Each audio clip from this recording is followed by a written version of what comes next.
सभी समय आयोजित आदरणीय श्री राज किशोर सिंह जी को मैं आमंत्रित करना चाहूंगा। आप पड़ारा विधानसभा क्षेत्र से हैं और दुर्ग बेला के निवासी हैं। मैं आपको दिल से आपकी विश्वसनीयता को आदर करना चाहता हूं और ये माइक्रोफोन आपको सौंपते हुए कहना चाहूंगा कि आप जन स्वराज के लिए अपने मुखारबिंद से अपने जनता जनार्दन के लिए कुछ संगत संदेश कहेंगे। परम आदरणीय अध्यक्ष जी एवं पटना से आए हुए हमारे तमाम पदाधिकारीगण सबको मैं नमन करता हूँ और इस मंच को मैं नमन करता हूँ जिसने मुझे मौका दिया कुछ बोलने के लिए। साथियों, कहने को तो बहुत कुछ है लेकिन बहुत शॉर्ट में मैं एक दो बात बोल देता हूँ क्योंकि मुझे बुलाया गया है कुछ बोलने के लिए। तो जन स्वराज एक ऐसा मुहिम है कि इसमें सबको शामिल तो होना ही होना है। अगर जिसको नहीं शामिल होना है वो जहाँ है वहीं से इसकी आवाज़ बुलंद करे, लोगों को समझाएं, बताएं। हम जहाँ भी जाते हैं 2-4-10 लोगों से मिलते जुलते हैं तो इसके बारे में बताते हैं। मैं अभी तक शामिल नहीं हुआ हूँ। प्रशांत जी से एक बार बात करने का मौका भी मिला था लेकिन संजोग से नेटवर्क प्रॉब्लम रहने का बात भी नहीं हो पाया। तो जहाँ भी हम जाते हैं जरूर कुछ ना कुछ लोगों से बात करते हैं और बताते हैं कि हमें क्या करना है। प्रशांत जी का भी यही कहना है कि नेता आता है, ठगता है और चला जाता है। तो गलती नेता की नहीं है, गलती हमारी है, आपकी गलती है। और यही वास्तविकता भी है, सत्य है यही बात कि नेता आता है और ठगता है, चला जाता है और फिर हम दूसरे बार उसी नेता को वोट देते हैं। हम सोचते भी नहीं हैं कि ये वोट देने लायक है भी या नहीं। जाति के नाम पे, बिरादरी के नाम पे, समाज के नाम पे जो भी हो हम उसको वोट दे ही देते हैं। तो हमें ही सुधरना होगा, लोगों को बताना होगा कि जो आप वोट दे रहे हैं कम से कम एक बार सोचिए कि हम वोट किसको दे रहे हैं। वोट अगर दे रहे हैं तो वो हमारा काम कर रहा है, नहीं कर रहा है। और वोट देने के बाद जब वो चला जाता है तो आपका जो समस्या होता है वो किससे बोलते हैं भाई? अपने अगल बगल या जो भी आपका छोटे छोटे जो समाज में समाज सेवक है उनसे आप अपनी बात बोलते हैं। और जब समय आता है और वो समझाता है तो उसके बाद को आप समझ भी नहीं पाते हैं। तो ये हम लोग को हमारी जिम्मेदारी है कि जन स्वराज का जो पदयात्रा चल रहा है उसके बाद जो भी कार्यक्रम होगा, दल बनेगा नहीं बनेगा, क्या होगा नहीं होगा, लेकिन जिस व्यवस्था में हम लोग जी रहे हैं उस व्यवस्था को तो बदलना है, जरूर बदलना है। क्योंकि भ्रष्टाचार एक ऐसा समस्या है जो हमारे जड़ में घुस चुका है और इतना गहरा घुस चुका है कि पता नहीं कैसे निकलेगा, ये मुझे भी समझ में नहीं आता है। हम लोग इसको निकाल पाएंगे भी या नहीं निकाल पाएंगे, लेकिन अगर निश्चय दृढ़ कर लिए कि इसको निकालना है, इस भ्रष्टाचार को हटाना है, तो जरूर हम लोग उखाड़ कर इसको फेंक देंगे। इसके लिए हम लोग को सबसे पहले व्यवस्था बदलना होगा।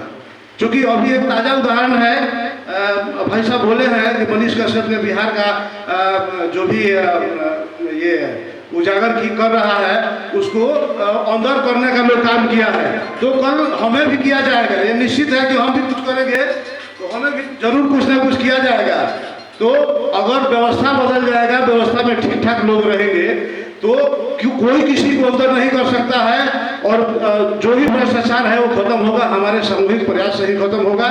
तो हम लोग जन स्वराज को समर्थन करें, जन स्वराज का साथ दें। शामिल होना है ठीक है, नहीं मैं LIC का एजेंट हूँ और इस अभी मार्च का महीना चल रहा है, कुछ से हमारी बात हुई, हमने कहा जरूर आएंगे, समय निकाल के जरूर आएंगे। मैं यहाँ बैठे बैठे भी कुछ काम कर रहा था अपना, क्योंकि मतलब समय ऐसा है कि मुझे कुछ करना है तो पैसे पॉकेट में नहीं लेगा तो मैं कुछ कर भी नहीं पाएंगे। तो साथियों, मित्रों, आप लोगों से यही कहना है और हम कहते हैं कि जहाँ भी रहिए 2-4-10 लोगों को जरूर समझाइए, बताइए कि आप वोट देते हैं तो एक बार मन में जरूर सोचे कि किसको वोट दे रहे हैं। हम वोट दे रहे हैं तो आदमी हम मिलने वाला है कल कि नहीं मिलने वाला है, कि आएगा और चला जाएगा, फिर वही नली गली का समस्या वही है और इंदिरा आवास का समस्या वही है, भ्रष्टाचार वही है, स्कूलों में पढ़ाई नहीं है, कोई देखने वाला नहीं है। जय हिंद मित्रों, जय जय जन स्वराज। जन स्वराज बदलेगा बिहार, जन स्वराज बदलेगा बिहार। धन्यवाद राजकिशोर सिंह जी। और इतने जसीले अंदाज में आपने अपना मनोभावना, अपनी विश्वास को जनता जनार्दन के सामने पेश किया। तो मैं ये कहना चाहता हूं कि पहनकर रेशमी कपड़े हम झूठी अदाकारी नहीं करते। हमारा खून ऐसा है कि हम अपने वतन से कभी बगावत नहीं करते। वक्त आने पर बिहार उठाता है अपने हाथ में खंजर, क्योंकि पहले से हम किसी जंग की तैयारी नहीं करते।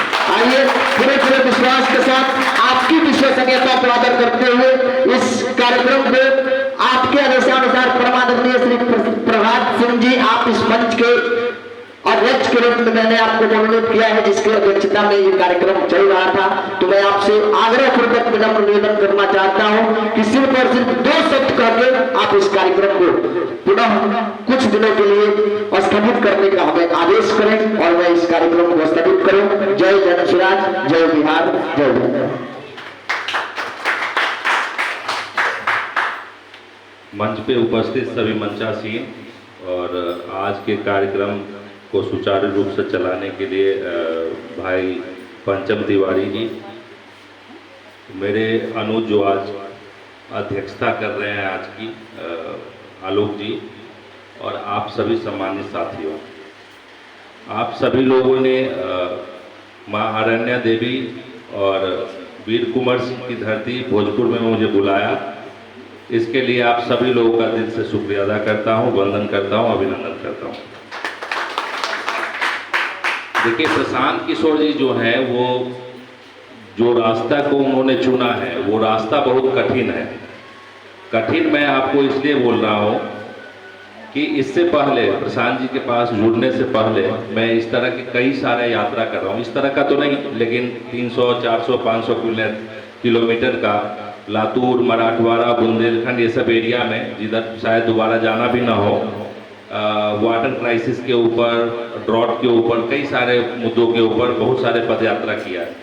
लेकिन इस तरह का पदयात्रा मैंने कभी ना देखा ना सुना। इसलिए मैं बोल रहा हूँ कि कठिन है, क्योंकि एक व्यक्ति डेली उठते हैं, 20 से 25 किलोमीटर चलते हैं और चलने के बाद फिर जिस गांव में पहुंचते हैं उसी गांव में रुकते हैं, फिर अगले दिन उसी तरीके से चलते हैं वो, और ये डेली उनका यही रूटीन है। अपने परिवार, बच्चों, सबको छोड़ के वो इस यात्रा में लगे हुए हैं। तो ये उनका अकेले का यात्रा नहीं है। एक कोई भी चीज़ जब शुरुआत करते हैं तो किसी को तो आगे आना पड़ता है, लेकिन ये पूरे बिहार की यात्रा है, इसमें सभी लोगों को जुड़ना पड़ेगा। एक पत्रकार ने मेरे से पूछा था कि भैया ये बताइए यहाँ मुद्दा क्या है। तो बिहार एक ऐसा राज्य है जहाँ सब मुद्दा ही मुद्दा है, मुद्दा का कोई कमी नहीं है। जहाँ देखिए वही मुद्दा है। और ये जो बोल रहा है, जो क्वेश्चन कर रहा है, उसको भी पता है, जो बताने वाला है उसको भी पता है, लेकिन उसके लिए कोई कुछ कर नहीं रहा है। जैसे कि हम सोचेंगे घर में रह के, घर में बैठ के हम ये सोचेंगे कि बिहार को कैसे बदला जाए, लेकिन घर के ड्राइंग रूम में या टीवी देखते हुए नहीं बदल सकते। इसी में लोगों को अगर बोले कि एक आदमी आगे निकला है जो पदयात्रा कर रहा है, आप उसका साथ दीजिए, 10 दिन उसके साथ चलिए, आप उसके मनोबल को बढ़ाइए और किस तरीके से बदलाव होगा उसमें सुझाव दीजिए, तो बहुत सारे लोग पीछे हट जाते हैं। लेकिन जब तक ये देखिए, ये कोई एक प्रशांत किशोर ऐसा नहीं कर पाएगा, या 10 या 50, 100 नहीं कर पाएगा। जब तक पूरा बिहार नहीं जगेगा, पूरे बिहार के लोग नहीं आएंगे, तब तक इस व्यवस्था को परिवर्तन नहीं किया जा सकता है। प्रशांत जी खुद बोलते हैं कि देखिए, अगर कोई नेता आके आपको ये बोलता है कि आप मुझे वोट दीजिए और हम यहाँ के व्यवस्था को बदल देंगे, तो आप यही समझिए कि ये या तो खुद बेवकूफ़ है या आपको बना रहे हैं। इसलिए इनको पिछले 50-60 साल का जो बिहार का पिछड़ापन है उससे वो अवगत नहीं है। तो यही है, आप सभी लोग प्रशांत जी के इस यात्रा में जुड़िए, योगदान दीजिए। और प्रशांत जी सिर्फ यात्रा ही नहीं कर रहे हैं, आप लोग को थोड़ा सा बता दें, वो जहाँ जहाँ जा रहे हैं उनके सामने जो समस्या आ रहा है उसका निदान भी करते हुए जा रहे हैं। जैसे 2 अक्टूबर को उन्होंने भितियारवा आश्रम से जो यात्रा शुरू किया, वहाँ पे उस स्कूल के ठीक सामने अगर आप देखेंगे तो एक स्कूल है। उस स्कूल में लगभग 15-16 नेता, मंत्री सब लोग गए। सभी ने बोला इसको हम लोग एफिलिएटेड करेंगे, लेकिन किसी ने कुछ नहीं किया और वो वैसे ही उसी स्थिति में रहे। उसी स्थिति में रहा वो।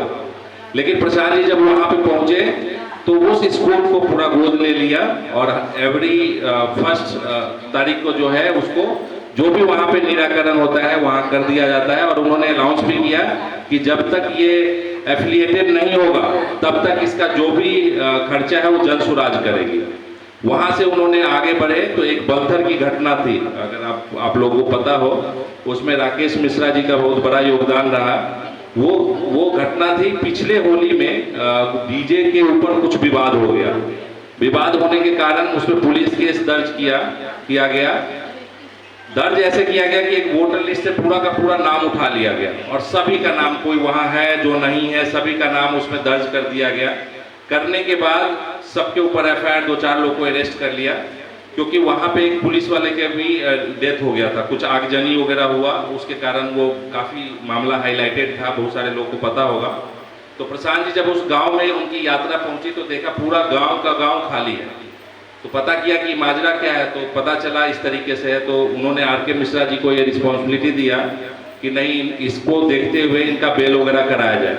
फिर उसमें लगा गया, क्योंकि वहाँ पे जो लोग फंसे हुए थे या जो लोग अंदर थे उनके पास 200-400-500 रुपये भी नहीं था कि किसी लॉयर को देके वो अपना वो कर ले, बेल करा ले, तो ये भी नहीं था। तो उसके कारण क्या हुआ, जब लगाया गया उन सभी लोगों को, आवाज आ रही है ना पीछे तक, तो जब सभी लोग को वहाँ पे बुलाया गया तो अभी आज से 2-3 महीने पहले वो गांव में धीरे धीरे लोग आने शुरू हो गए, सबका बेल होने लग गया और वो गांव पुनर्जीवित हो गया। और आप बिलीव नहीं करेंगे, उस गांव में आप चले जाइए, हर एक के घर पे छत पे एक जन सुराज का झंडा लगा हुआ है।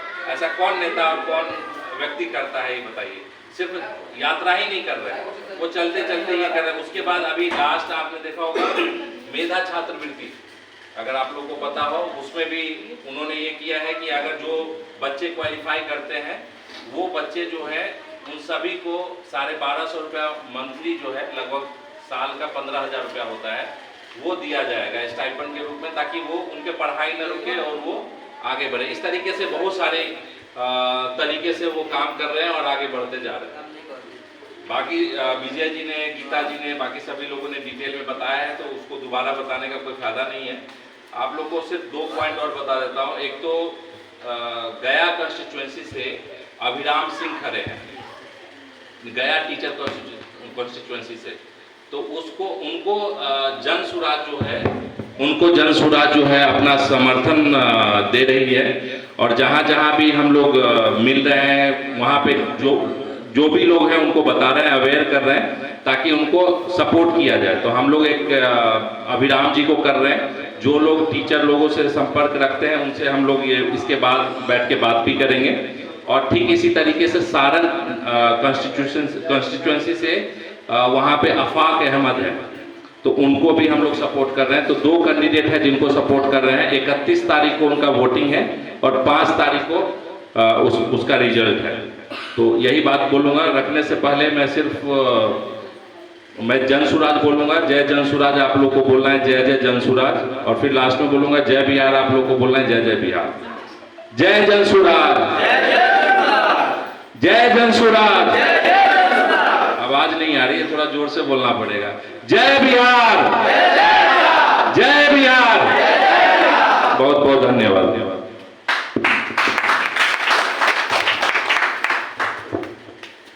धन्यवाद परमादरणीय श्री प्रहलाद सिंह जी, आपने अपने मुखारबिंद से ये बात जितने लोगों तक पहुंचाया, मैं आपकी विश्वसनीयताओं का आदर करना चाहता हूं। और मैं आप सभी महानुभावों से आग्रह पूर्वक विनम्र निवेदन करना चाहता हूं कि 4 पंक्तियां मैं निवेदित कर रहा हूं आपके संदर्भ में। आप ध्यान से सुनिएगा कि जाने मैंने कितने छल और कितने पाप छुपाए हैं, अपने अंतस में मैंने कितने संताप छुपाए हैं। जिनके दिनों रात हुए मेरे आंसू मुस्कानों से, पत्थर भी हीरा बन के चमका है जिनके वरदानों से। जननी और जन्मभूमि में इन पावन चरणों का बंधन है, सिर्फ और सिर्फ जन सुराज का अभिनंदन, पूरे जनता का अभिनंदन है। आइए फिर से इस क्रांति के साथ मैं इस कार्यक्रम को पुनः अगले साल तक के लिए स्थगित करना चाहता हूँ। जय हिंद, जय भारत, जय जवान, जय किसान।